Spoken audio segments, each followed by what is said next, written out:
Le vaisseau trembla violemment autour de Jake Morris. Les parois métalliques gémirent sous l'impact d'une nouvelle déflagration. À travers la petite fenêtre, il vit les vaisseaux ennemis se rapprocher rapidement. Leurs trous noirs brillaient sous la lumière des étoiles, comme des requins affamés. « On coule !» hurla le pilote au-dessus du fracas. « Rendez-vous au module d'évacuation !» Jake saisit son fusil et courut vers l'arrière du vaisseau. Derrière lui, il entendit ses camarades faire de même. L'Empire Vex les avait retrouvés. Ces monstres cybernétiques ne cessaient de les traquer. Ils voulaient anéantir toute vie dans la galaxie. Le hangar des modules d'évacuation était le théâtre d'un chaos. Des hommes et des femmes en uniforme militaire se bousculaient. Pour pardonner à la sécurité, Jake aida à charger les soldats blessés dans les pods avant de s'y engager lui-même. Alors que son module s'éloignait du vaisseau mourant, il observa à travers la petite fenêtre celui-ci exploser en une boule de feu. Son engin virait sauvagement en chutant vers la planète d'en dessous. Le monde, vu de l'espace, apparaissait brun et rocheux. Jake connaissait cette planète. Zerion 7 était censée être déserte, hormis quelques ruines. Mais en approchant, il vit des mouvements à sa surface. De grandes formes se déplaçaient entre les rochers et les grottes. Le module heurta le sol avec violence. La tête de Jake cogna le mur et tout devint noir pendant un instant. En revenant à la conscience, il fut envahi par la fumée. Il ouvrit la porte à coups de pied et s'effira hors du module, toussant, haletant après de l'air pur. Le paysage environnant était une vision de cauchemar. Des rochers rouges perçaient le sol comme des dents brisées. Le ciel avait une teinte jaune maladive et 2 petits soleils brûlaient au-dessus. Au loin, il vit de la fumée s'élever là où d'autres modules s'étaient écrasés. Jake vérifia son fusil et s'achemina vers le site d'accident le plus proche. Il espérait trouver d'autres survivants, mais en franchissant une accumulation de rochers, il entendit un bruit qui glaça son sang. Un cliquetis, comme des insectes géants se parlant. Il s'approcha prudemment et regarda par-dessus un rocher. En contrebas, 3 créatures se tenaient autour d'un module d'évacuation accidenté. La gorge nouée, Jake les reconnut. De guerriers croulons, les monstres que son peuple combattait depuis 3 ans. Ils étaient imposants, mesurant près de 2,4 mètres. Leur corps ressemblait à un croisement entre insectes et lézards. Des coques noires et dures recouvraient leur dos et leurs bras. Leur visage comportait 4 yeux qui brillaient d'un rouge vif dans la faible lumière. De longues griffes s'étendaient de leurs mains, assez acérées pour couper le métal. Quand ils ouvraient la bouche, Jake discerna des rangs de dents acérées comme des aiguilles. Un des membres de l'équipage sortait quelque chose du module détruit. Avec horreur, Jake comprit qu'il s'agissait du corps du lieutenant Adams, un jeune soldat qui avait été assis en face de lui sur le transport. Les crulons élevèrent le corps et échangèrent d'autres cliquetis. Jake leva son fusil. Il pouvait probablement tuer un d'entre eux avant que les autres ne s'aperçoivent de lui. Mais après, il y avait peut-être d'autres croulons aux alentours. Et il était seul sur une planète extraterrestre avec des munitions limitées. Avant de pouvoir décider de quoi faire, un nouveau son se fit entendre. Un bourdonnement profond emplit l'air, devenant de plus en plus puissant. Jake leva les yeux et vit 3 vaisseaux noirs se diriger vers eux. Des chasseurs Vex. Leurs carlins lisses réfléchissaient la lumière du soleil alors qu'ils plongeaient vers le lieu de l'accident. Les croulons virent les vaisseaux également. Ils lâchèrent le corps et se mirent à courir pour se mettre à couvert, mais ils étaient trop lents. Les vaisseaux Vex ouvrirent le feu avec des faisceaux énergétiques bleus et brillants. Le sol où se tenaient les crulones explosa en une pluie de rochers et de poussière. 2 des membres de l'équipage furent touchés immédiatement. Leurs corps volèrent dans les airs comme des poupées brisées. Mais le 3e, le plus grand du groupe, réussit à se réfugier derrière un rocher, comme l'avait fait Jake. Le vaisseau Vex survola à nouveau pour une nouvelle attaque. Jake regarda le Krulon survivant se blottir derrière son rocher. La carapace de la créature était fendue, crachant du sang vert. Un de ses bras était à un angle étrange. Blessé et pris au piège, il était à l'image de Jake. De nouveaux cliquetis provenaient du Krulon. Mais cette fois-ci, ils étaient différents. Plus doux, presque comme s'il parlait à lui-même ou peut-être priait. Les vaisseaux Vex survolèrent une nouvelle fois. Leurs armes se chargèrent avec un sifflement aigu. Jake savait qu'ils achèveraient le Croulon blessé à ce passage. Puis ils chercheraient probablement la zone et le trouveraient lui aussi. Sans vraiment y penser, Jake se releva et commença à tirer sur le premier vaisseau Vex. Son fusil envoya des éclairs rouges traverser le ciel.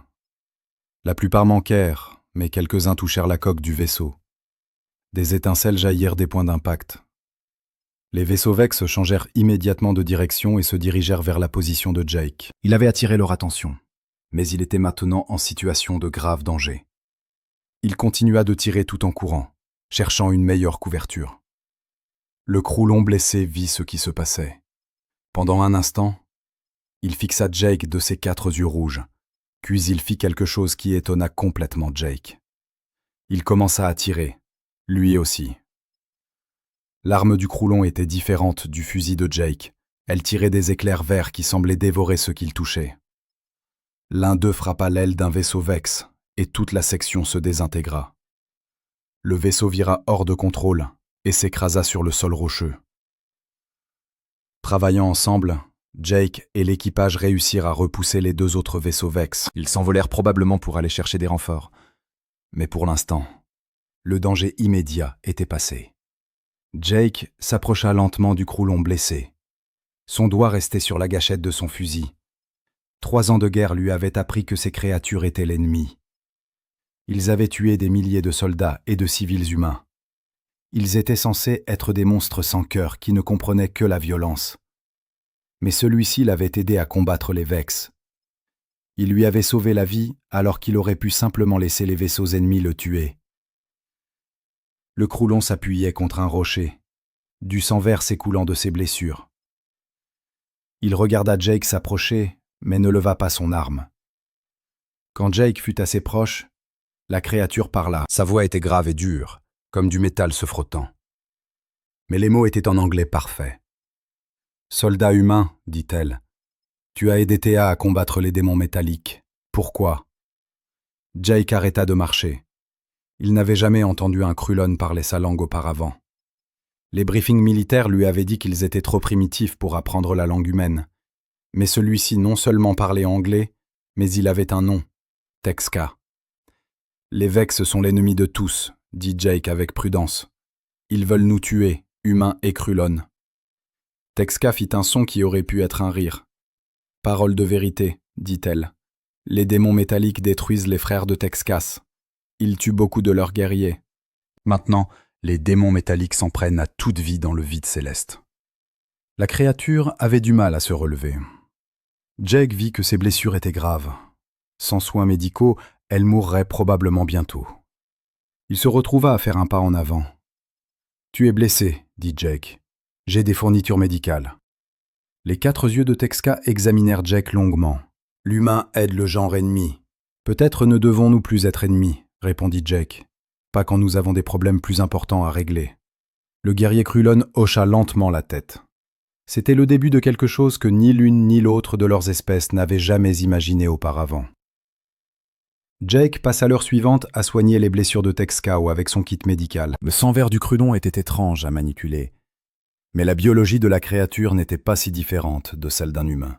Quand Jake eut fini, Texka put se lever et marcher sans trop de douleur. « L'humain possède des connaissances en guérison, » dit Texka, en fléchissant son bras blessé. « Bonne compétence pour la guerre. »« Mon nom est Jake, » dit-il. « Pas seulement humain. »« Jake humain, » répéta Texka, essayant le son. Texka se souvient. Ils marchèrent ensemble à travers le paysage rocheux, à la recherche de plus de survivants des 2 côtés. Jake apprit que le groupe de Texka combattait les Vex depuis des mois. Leur planète natale avait été détruite, et seuls quelques milliers de Krulons étaient encore vivants dans toute la galaxie. Les démons métalliques sont venus de l'espace obscur, expliqua Texka en grimpant sur des tas de rochers. D'abord, ils prennent les mondes des machines, puis ils s'attaquent au monde vivant. Les Krulons ont combattu dur, mais pas assez. Jake hocha la tête. Les Vex avaient attaqué les colonies humaines aussi. Des planètes entières étaient devenues silencieuses du jour au lendemain. L'ennemi semblait avoir des vaisseaux et des soldats en nombre illimité. Ils ne demandaient jamais la reddition ni ne tentaient de négocier. Ils tuaient simplement tout sur leur passage. Alors qu'ils fouillaient les lieux d'accident, ils trouvèrent 2 autres survivants. Zixna était une guerrière Krulon femelle avec des cicatrices couvrant la moitié de son visage. Elle était plus petite que Texka, mais elle se déplaçait comme un prédateur mortel.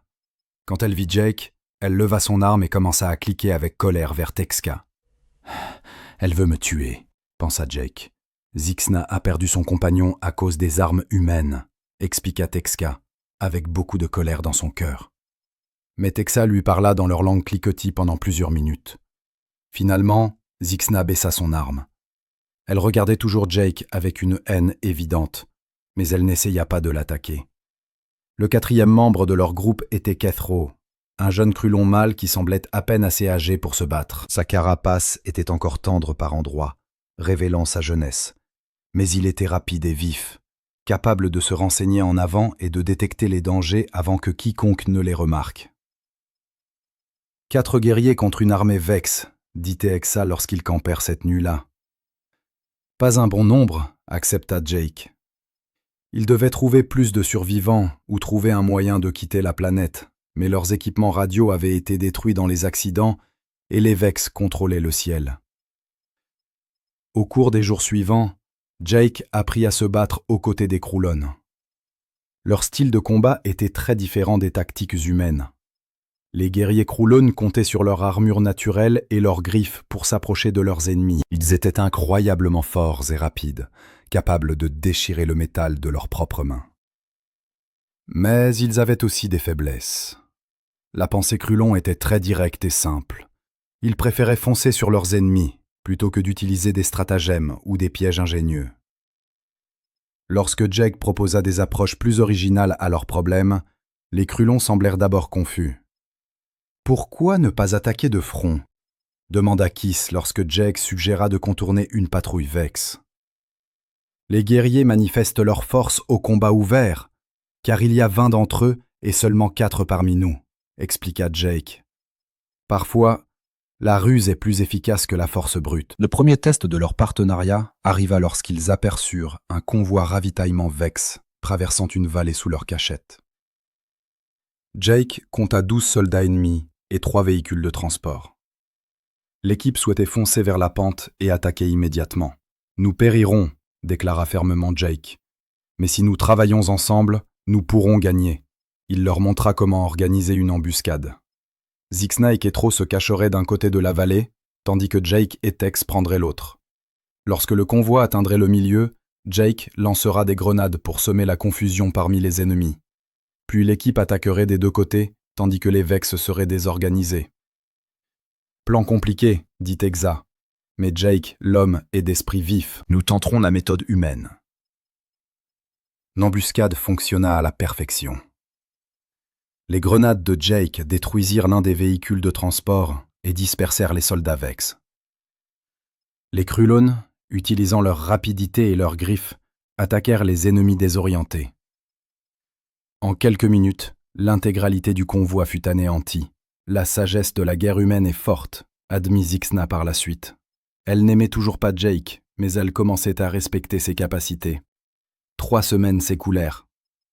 Leur petit groupe menait d'autres raids contre les positions Vex, utilisant toujours les connaissances tactiques de Jake combinées aux compétences de combat des Krulon. Ils détruisirent des dépôts de ravitaillement, des réseaux de communication et des patrouilles de reconnaissance. Chaque succès renforçait leur collaboration. Jake commença à comprendre que les Krulon n'étaient pas les monstres insensibles dont on lui avait parlé. Ils éprouvaient des émotions complexes et des liens sociaux. Ils se souciaient profondément de l'honneur et de la protection de leur famille. Ils pleuraient leur mort et célébraient leur victoire. À bien des égards, ils étaient plus humains que certains humains que Jake avait connus.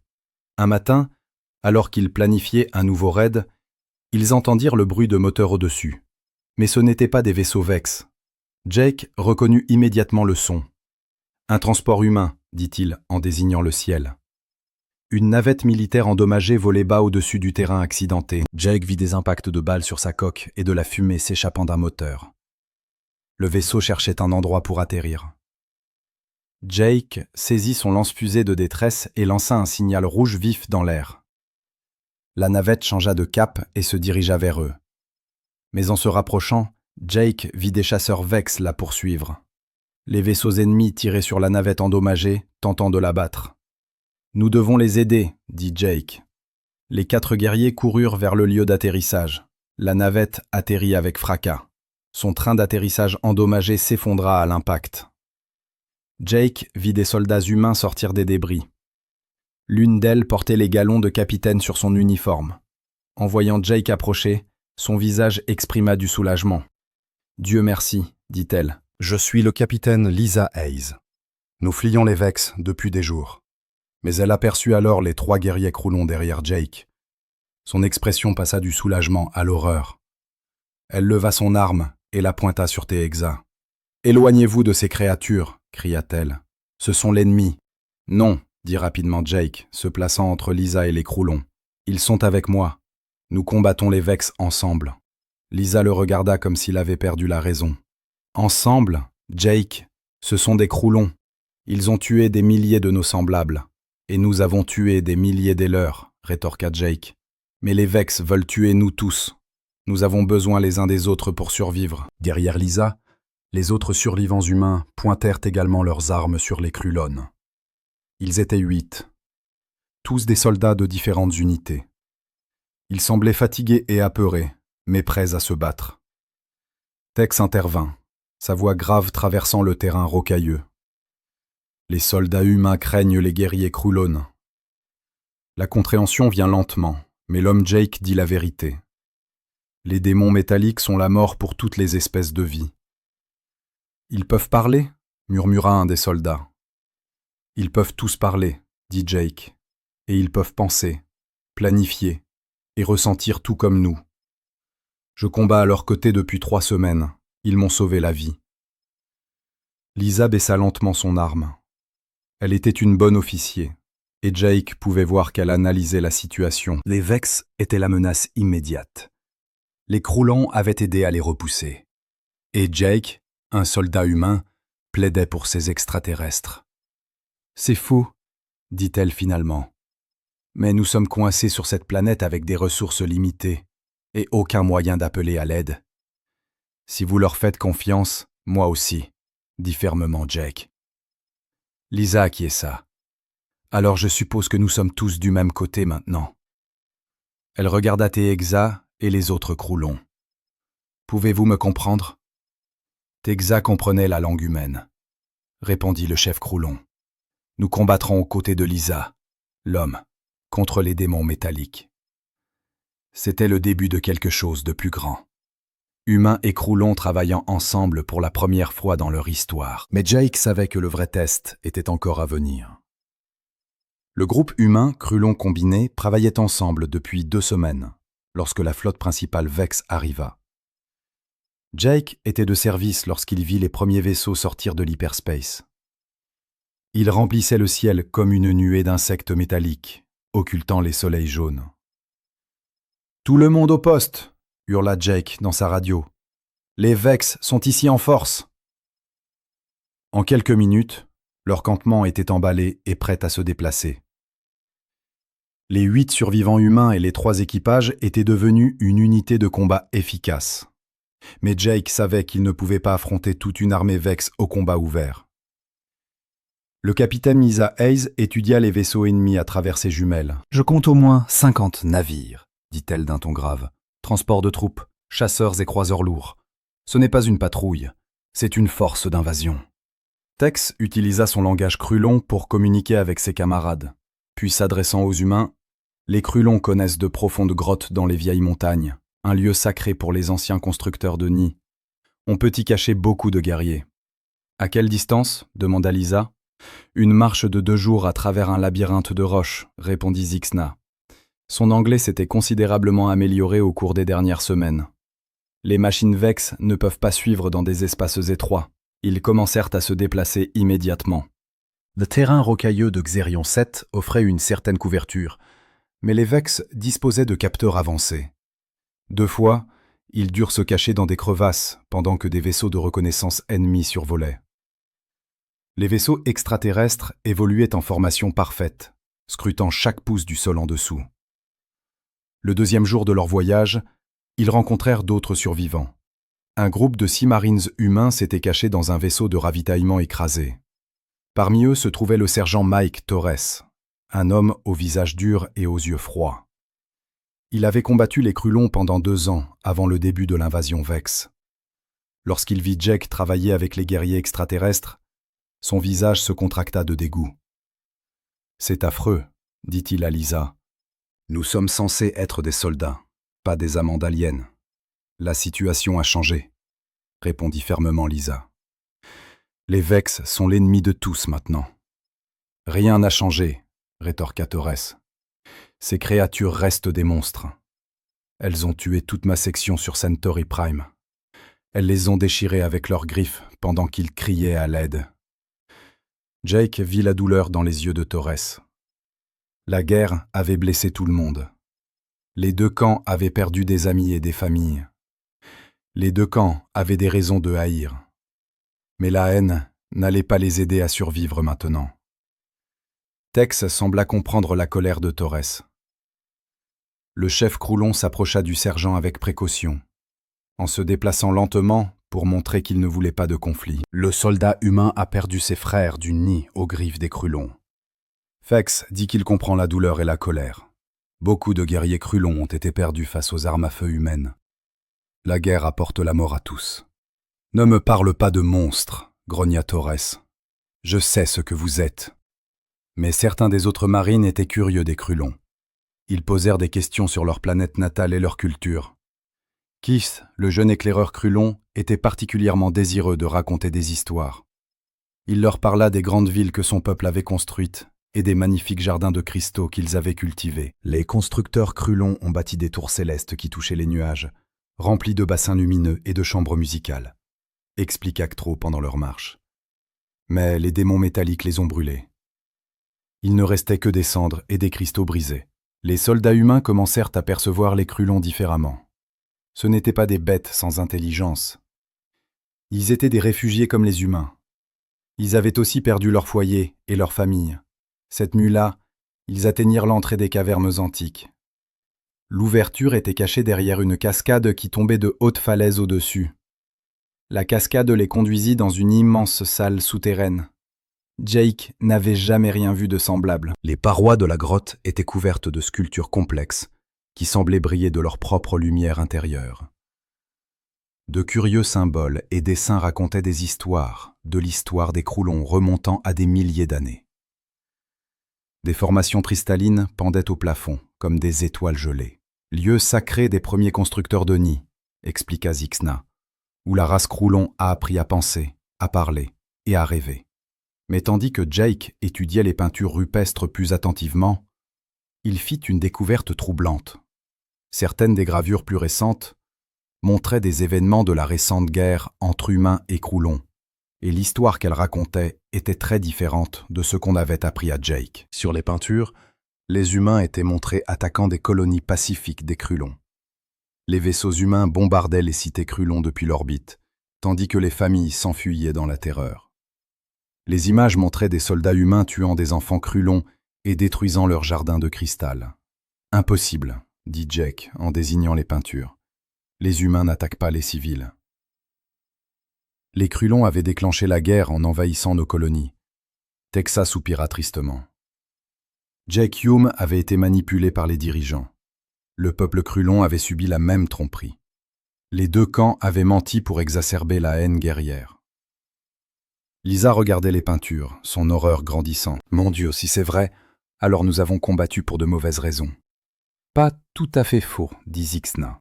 « Certains humains ont commis des actes horribles, certains Krulons aussi.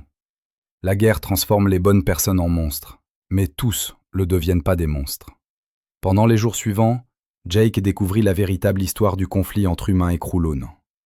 Tout avait commencé lorsqu'un gouverneur humain nommé Pete Collins avait voulu s'approprier les mondes miniers Krulons.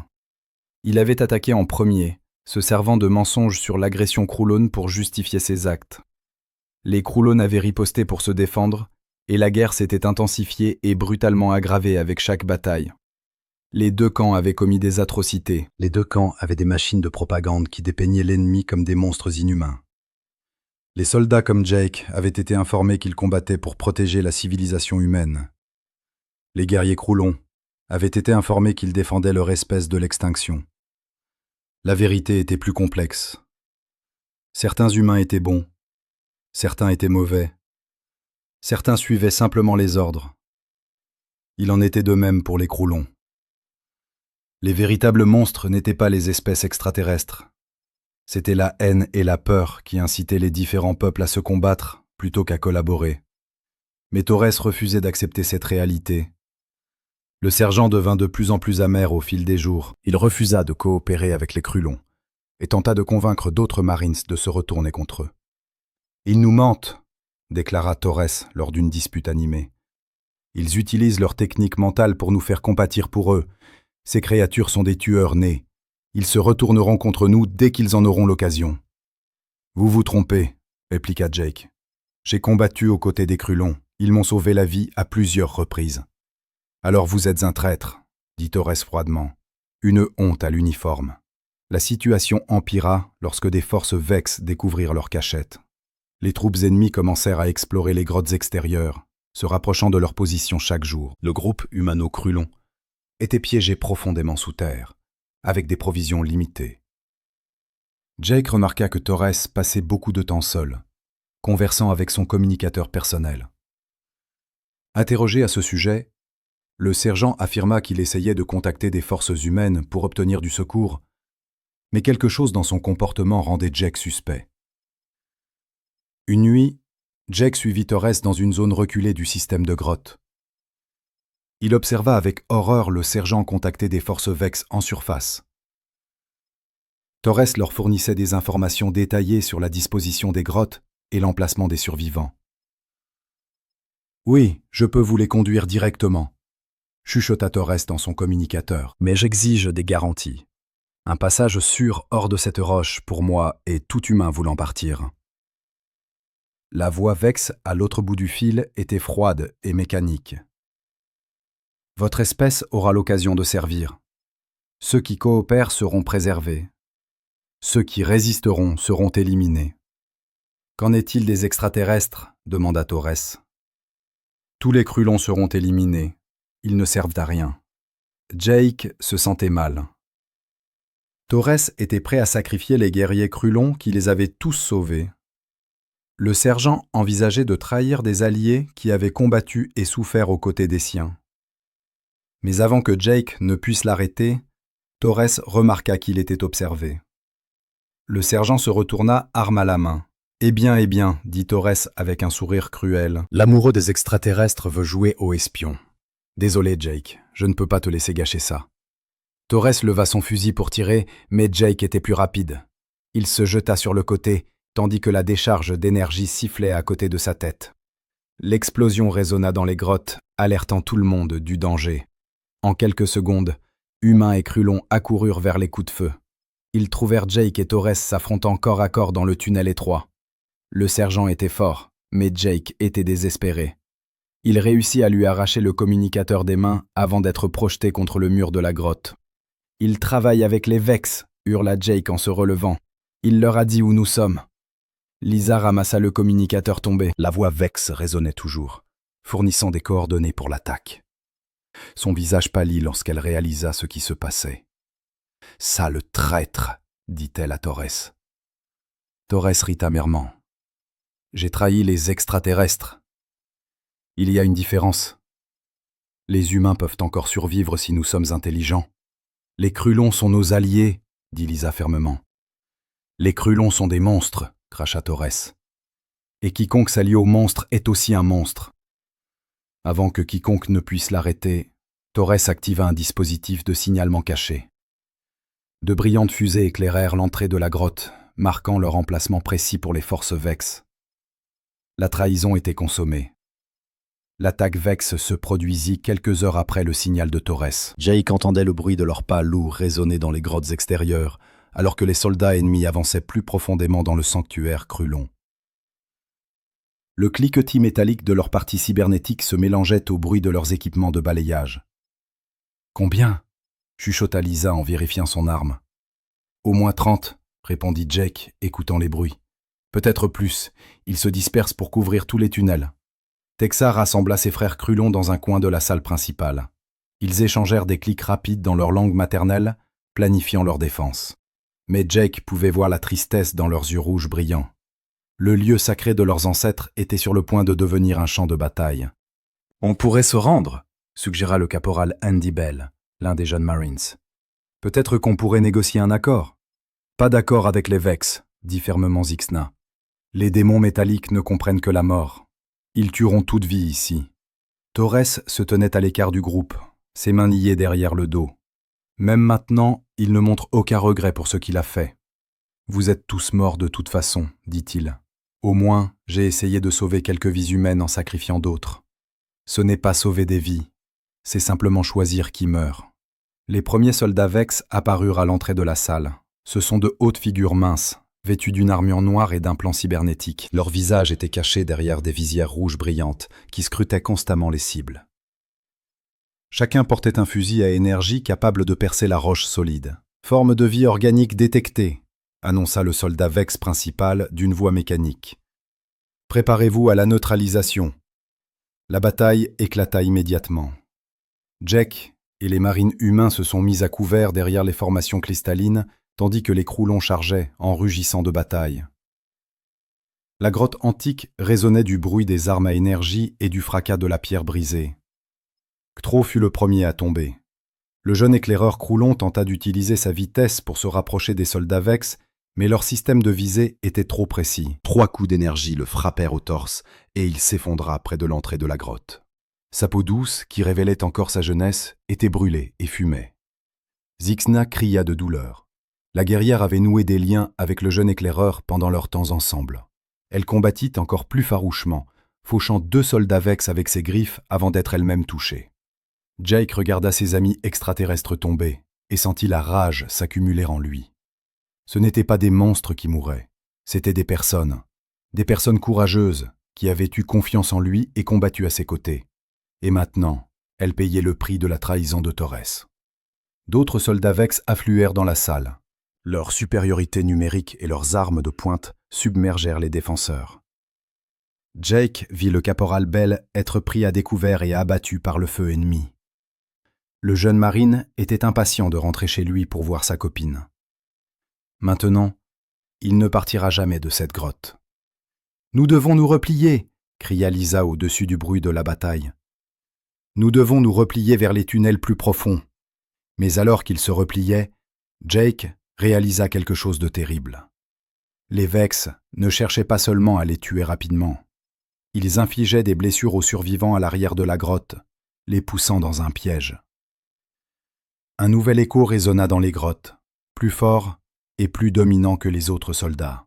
« Je suis le général Vorak de l'Empire Vex. Vous êtes encerclés et vaincus. Mais j'offre des conditions. » Le général Vex apparut à l'entrée du tunnel. Il était plus grand que les autres soldats, avec des modifications cybernétiques plus importantes. La moitié de son visage était métallique, avec des capteurs brillants là où son œil gauche aurait dû se trouver. Lorsqu'il parla, sa voix avait un étrange écho, comme si elle provenait de haut-parleurs à l'intérieur de sa gorge. « Les Krulons seront exterminés », annonça Vorak. « Ceci n'est pas négociable. Leur espèce s'est avérée trop violente pour servir notre empire. Mais les humains montrent du potentiel. Vous pouvez penser et vous adapter. Vous pourriez être utile. » Jake sentit son estomac se nouer. Le général proposait d'épargner les humains s'ils abandonnaient leurs cruels alliés. « Ceux qui se rendent maintenant seront emmenés dans des centres de traitement, » continua Vortak. « Vous serez modifiés pour servir notre empire. Vos esprits resteront pour la plupart intacts. Vous vivrez avec dignité. Et ceux qui ne se rendent pas, demanda Lisa. Ils seront éliminés, ainsi que les animaux extraterrestres. Torres intervint immédiatement. Je me rends. J'ai indiqué à vos forces où trouver ces personnes. Je mérite de vivre. L'œil mécanique de Vorak se concentra sur le sergent. Oui, vous vous êtes montré utile. Vous serez récompensé pour votre coopération. Jake observa ses compagnons humains. Certains envisageaient l'offre. Après des semaines de combats et de morts, la chance de vivre était tentante. Même asservis à l'Empire Vex, ils seraient encore en vie. Mais puis Jake regarda Teexa et Zixna. Les deux guerriers Croulons étaient prêts à se battre jusqu'au bout. Ils avaient tout perdu. Leur monde, leur peuple, leur jeune ami Kiss. Il ne leur restait plus que leur honneur et leur loyauté envers les alliés qui les avaient soutenus. On pourrait accepter l'accord, suggéra le caporal Dan Price. Vivre pour se battre un autre jour, avec des implants cybernétiques contrôlant nos esprits, répondit Jake. Ce n'est pas vivre, c'est juste exister. Mieux que de mourir, argumenta Price. Jake réfléchit à tout ce qu'il avait appris dans les grottes. Les peintures sur les parois racontaient l'histoire des erreurs de son peuple. Les humains avaient déclenché la guerre avec les Croulons par cupidité et préjugés. Ils avaient créé la haine qui maintenait les deux espèces à se combattre au lieu de travailler ensemble. Maintenant, ils avaient une chance de faire quelque chose de différent, de prouver que les humains pouvaient être meilleurs que leurs pires pulsions, de montrer que la loyauté et l'amitié comptent plus que la survie à tout prix. « T'es exact », dit Jake au chef Croulon. « Si nos positions étaient inversées, votre peuple nous abandonnerait-il pour se sauver ?» Les guerriers extraterrestres examinèrent Jake pendant un long moment. « Certains le feraient, » admit-il. « La peur rend lâche tous les peuples, mais les guerriers d'honneur se battent pour leurs frères jusqu'à la mort. »« Alors telle est notre réponse, » dit Jake. Il se tourna vers le général Vorak. « Nous ne nous rendons pas. Nous n'abandonnerons pas nos amis. Si vous voulez les tuer, vous devrez nous tuer aussi. » Lisa acquiesça. « Nous sommes unis. » Les autres Marines semblèrent hésitants, mais ils ne se dirigèrent pas vers le général Vex. La peur et la loyauté se battaient sur leurs visages. Finalement, la loyauté l'emporta. La voix mécanique de Borak exprima une note qui aurait pu être de la surprise. « Fascinant. Votre espèce continue d'afficher un comportement irrationnel. Vous choisissez la mort plutôt que la survie. Nous choisissons de rester humains, répondit Jake. Très bien, dit le général. Vous serez tous éliminés. Mais d'abord, vous observerez la lente agonie de vos amis extraterrestres. Peut-être que cela vous aidera à comprendre le prix de la désobéissance. Les soldats Vex levèrent leurs armes. Jake saisit son fusil et se prépara pour la bataille finale. À ses côtés, Texka et Zixna communiquèrent dans leur langue natale. Jake n'avait pas besoin de traduction pour comprendre. Elle se disait au revoir. Mais alors que les premiers coups retentirent, Jake réalisa quelque chose d'important. La trahison de Torres avait révélé la vraie nature des deux espèces. Certains humains, comme Torres, ont préféré l'égoïsme et la haine à l'honneur. Mais d'autres, comme Lisa et les Marines restés, ont choisi la loyauté à la survie. Il en était de même pour les Croulons. Certains de leurs membres avaient probablement commis de terribles actes pendant la guerre. Mais Zixna et le jeune Ket avaient fait preuve de courage, d'honneur et d'amitié. Ils avaient accepté de mourir pour des alliés d'une autre espèce. Les vrais monstres n'étaient pas les humains ou les Croulons. Les vrais monstres étaient la peur et la haine qui poussaient de bonnes personnes à faire de mauvaises choses. Et la seule façon de vaincre ces monstres était de choisir quelque chose de meilleur. L'espoir plutôt que la peur. La loyauté plutôt que la survie. L'amour plutôt que la haine. Même si cela signifiait mourir dans une grotte antique loin de chez eux, Jake savait qu'ils avaient fait le bon choix. Ils avaient prouvé que les humains pouvaient être meilleurs que leurs pires pulsions. Cela valait la peine de se battre, la peine de mourir. Les éclairs des armes Vex illuminèrent l'ancienne grotte comme des éclairs mortels. Jake se cacha derrière une formation cristalline, tandis que la pierre où il se tenait s'effondrait en fragments. À ses côtés, Texka riposta avec son arme massive. Ses projectiles verts transperçaient l'armure Vex comme de l'acide. Mais Jake savait qu'il ne pouvait pas gagner ce combat avec les armes seules. Les Vex avaient trop de soldats et trop de puissance de feu. Dans quelques minutes, les défenseurs seraient submergés et tués. Il devait y avoir une autre solution. Lorsqu'il rechargea son arme, Jake remarqua quelque chose concernant la structure de la grotte. Les formations cristallines n'étaient pas de simples décorations. Elles faisaient partie du système de soutien de la grotte. Si suffisamment d'entre elles étaient endommagées, toute la salle pourrait s'effondrer. Mais cela tuerait tout le monde à l'intérieur, amis et ennemis confondus, à moins qu'il n'y ait un moyen de contrôler l'effondrement. Jake étudia les anciens écrits Krulon sur les parois. Il ne pouvait pas lire les symboles, mais les images racontaient une histoire claire. Les bâtisseurs originaux de cet endroit avaient créé un système de tunnels et de salles qui pouvaient être scellés en cas d'urgence. Il y avait des passages cachés menant à d'autres parties du système de grottes. « Théa !» cria Jake au-dessus du bruit de la bataille. « Le vieux tunnel derrière l'hôtel, fonctionne-t-il encore ?» Le chef Krulon comprit immédiatement. « Oui, un ancien itinéraire d'évacuation mène aux grottes de surface, mais le mécanisme est vieux. Il ne fonctionnera peut-être pas. C'est notre seul espoir, » répondit Jake. « Pouvez-vous faire en sorte que tout le monde se rende au tunnel ? » « Et vous ?» demanda Lisa, tirant sur un soldat Vex qui tentait de flanquer leur position. « Quelqu'un doit rester et déclencher l'effondrement, » dit Jake. « Vous gagnerez du temps pour échapper. »« Pas seul, » déclara Zixna.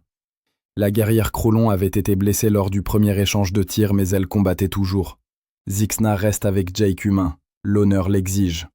La voix mécanique du général Vorak résonna dans la salle. « Assez !» Toutes les unités. Avancez et éliminez les êtres organiques. Plus de retard. Les soldats Vex avancèrent en formation parfaite. Leur visière rouge balayait les défenseurs. Jake savait qu'il n'avait plus que 30 secondes avant que l'ennemi n'atteigne leur position. « Allez !» leur cria-t-il. « Rendez-vous au tunnel. » Lisa hésita un instant, puis hocha la tête. Elle mena les marines survivants vers le passage caché, tandis que Texa assurait la couverture avec ses tirs. Le chef Krulon regarda Jake avec ses 4 yeux rouges. « Jake humain a été un bon frère de nid, » dit Texa.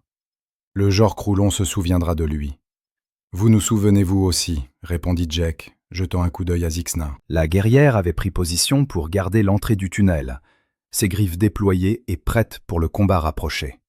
Mais alors que Jake se préparait à déclencher l'effondrement de la grotte, une idée lui vint. Une idée folle et désespérée qui pourrait sauver tout le monde, au lieu de simplement faire s'effondrer la salle. Et si elle pouvait faire quelque chose de plus? Et s'il pouvait envoyer un message qui changerait tout? Jake activa son communicateur d'urgence et le plaça sur toutes les fréquences. Il ne savait pas si quelqu'un l'entendrait, mais il devait essayer. « Ceci est le lieutenant Jake Morris des forces de défense terrienne, » dit-il dans l'appareil. « Je suis en train de communiquer depuis Xerion 7.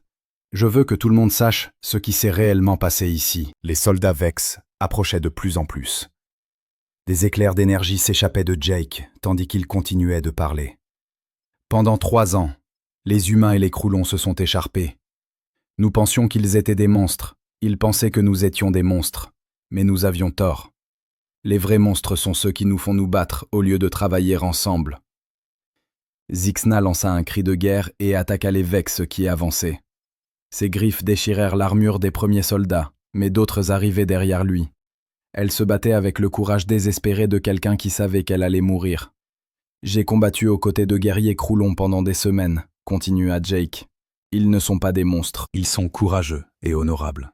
Et ils se soucient de leur famille tout autant que nous. » Un jeune Krulon nommé Ketro est mort en protégeant des soldats humains. Une femelle nommée Zixna meurt en ce moment pour que d'autres puissent s'échapper. Les Vex étaient presque sur eux. Jake prit son fusil et commença à tirer tout en continuant de parler dans le communicateur.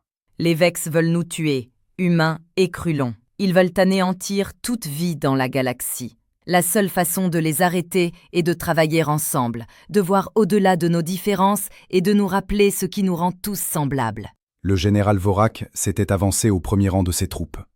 Le général cybernétique leva son arme et visa directement Jake. « Vos paroles sont sans importance, organisme. Votre espèce servira ou mourra. »« Non, » dit Jake fermement, « nous allons faire autre chose. Nous allons choisir d'être meilleurs. » Le général tira, mais avant que le projectile d'énergie ne puisse atteindre Jake, Zixna se jeta entre eux. L'explosion la frappa au torse et elle s'écroula au sol. Avec son dernier souffle, elle claqua quelque chose en Krulon qui ressemblait à une prière. Jake sentit la colère et la tristesse le submerger. Un autre ami était mort à cause de la haine et de la peur. Mais son sacrifice lui avait donné le temps dont il avait besoin.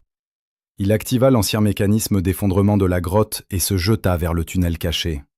La salle explosa dans un torrent de roches et de cristal. Des tonnes de pierres s'effondrèrent sur les soldats Vex, les écrasant instantanément.